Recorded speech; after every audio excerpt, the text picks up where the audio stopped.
इस न्यूज के प्रायोजक हैं एम के जैन क्लासेस। 38 वर्षों से हर स्तर पर उच्च परिणाम देने वाला coaching centre. 5th 12th school coaching व कंपटीशन एक साथ। तो आज ही ज्वाइन करें एम के जैन क्लासेस, अशोकनगर व हिरन मगदी सेक्टर 5 उदयपुर। प्रवेश प्रारंभ। भ्रष्टाचार निरोधक ब्यूरो जयपुर के महानिरीक्षक सवाई सिंह गोदारा द्वारा आज सवाई माधोपुर के दौरे पर रहे, जहां उन्होंने ठिंगला स्थित एसीबी कार्यालय पर जन सुनवाई की और परिवादियों से परिवार दिए। इस दौरान उन्होंने शहर के प्रबुद्धजनों, व्यापारियों एवं अन्य नागरिकों से जनसंवाद किया और एसीबी की कार्यप्रणाली से अवगत करवाते हुए भ्रष्टाचार पर नकल कसने के लिए आगे आकर एसीबी का सहयोग करने की अपील की है। उन्होंने कहा कि एसीबी द्वारा टोल फ्री नंबर 1064 और व्हाट्सएप नंबर 9413502834 भी जारी किया हुआ है। इन नंबरों पर भी परिवादी अपनी शिकायत दर्ज करवा सकता है। सवाई सिंह गोदारा ने कहा कि राज्य सरकार द्वारा परिवादी की सुरक्षा को लेकर भी एक सर्कुलर जारी किया गया है, जिसके तहत एसीबी द्वारा परिवादी को सुरक्षा दी जाएगी। साथ ही आर्थिक रूप से कमजोर परिवादी जो रिश्वत राशि की व्यवस्था नहीं कर सकता, उसे रिवॉल्विंग फंड से राशि उपलब्ध करवाई जाएगी।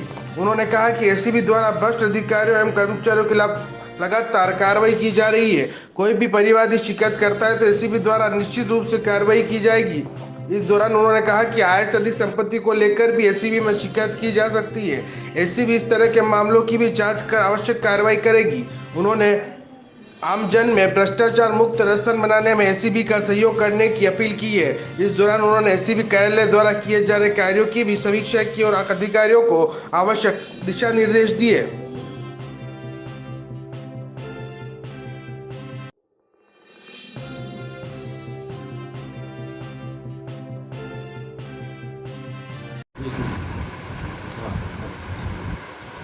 आज सवाई माधोपुर दौरे के दौरान कार्यालय में उपस्थित हुआ और जनसंवाद के लिए यहाँ के जागरूक लोगों से संवाद किया। यहाँ हमारा जो यूनिट है उसके भी कार्य की समीक्षा की जाएगी। जैसा कि आपको विज्ञ है, जानकारी है, एंटी करप्शन ब्यूरो भ्रष्टाचार के खिलाफ कार्रवाई करने के लिए दृढ़ प्रतिज्ञ है, परंतु आवश्यकता इस बात की है कि जनता का सहयोग मिले, समर्थन मिले।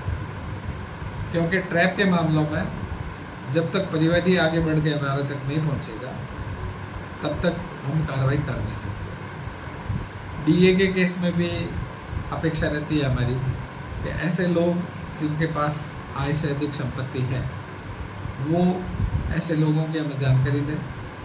कदाचित मामले ऐसे भी हैं जिसमें रिश्वत देने वाला और लेने वाला दोनों राजी है, परंतु उनके बीच में मध्यस्थ कौन है या उनके लेने देने की मॉडस ऑपरेंडी क्या है, वो अगर हमें पता है या ऐसे लोगों के नंबर भी हमें दें तो हम सर्विलेंस बेस्ड भी कार्रवाई करते हैं।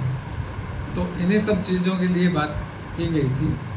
अब लोगों के दिमाग में शंकाएँ रहती है कि साहब परिवादी का काम नहीं होगा या आगे फिर वो अलग थलग पड़ जाएगा। ऐसा नहीं है, इस मानसिकता को छोड़ना पड़ेगा, क्योंकि राज्य सरकार ने भी परिवादी के प्रोटेक्शन के लिए, उसके संरक्षण के लिए एक सर्कुलर जारी किया है। उसकी मॉनिटरिंग होती है। आपका जो ट्रैप मनी है उसके रिफंड के लिए, उसका पुनर्भरण के लिए एक रिवॉल्विंग फंड बनाया है। इसलिए जो ट्रैप मनी का भार है वो भी परिवादी पे ज़्यादा नहीं पड़ेगा, लंबे समय तक ये व्यवस्था की गई है। और हमने सजग ग्राम योजना में या पब्लिक आउटरीच को बढ़ाने के लिए जो टोल फ्री नंबर सरकार ने जारी किया है 1064, उस पर आप कभी भी 24/7 हमारा सीनियर ऑफिसर उस पर रहता है और कोई भी यदि उस पर इतला दी जाती है तो उस पर हम रेस्पॉन्ड करते हैं। हम तो यहाँ तक कहते हैं कि भी एसीबी आपके द्वारा, हमारा ऑफिसर उस कॉल पे आपके पास तक पहुँच जाएगा।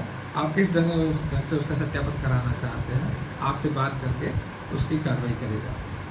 इसके अलावा स्कूलों में सजग ग्राम योजना के तहत और पैम्पलेट्स छपा के या होर्डिंग से कार्यालयों के आगे 1064 जो हेल्पलाइन नंबर है उसका प्रचार प्रसार से, और हमारा एक व्हाट्सएप हेल्पलाइन नंबर भी है, वो है 9413502834।